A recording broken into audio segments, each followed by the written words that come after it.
ভাই কই? ভাইকে দেখছি না। ওই তো দরজা বন্ধ করে বসে রয়েছে ঘরে। ভেন্ডি সেদ্ধ। আমি ভিন্ডি।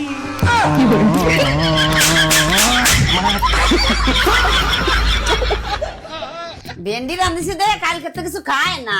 অত যখন বুঝতে পারছো তাহলে ভেন্ডি রান্না করছো কেন? তাহলে কি রান্না করব? কিছু ভালো মন্দ রান্না করো যাতে দুটো ভাত খাতেই পারে। মিলন ভাত খাইয়ে যা।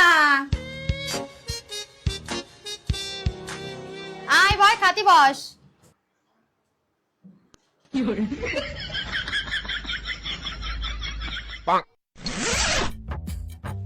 কি রান্ধিছো কও? ভাবলাম তুই ভেন্ডি খেতে চাইস না, দে তার জন্য একটু ভালো মন্দ রান্না করেছি। তা সেই ভালো মন্দটার নাম কি? সজনে ডাঁটা রান্ধিছি। সজনে ডাঁটা চাবালি মুই একটু স্বাদ আসবে না তোর। দাও থালা দাও। দাঁড়া আনতেছি থালা। শালার ভেন্ডি সজনে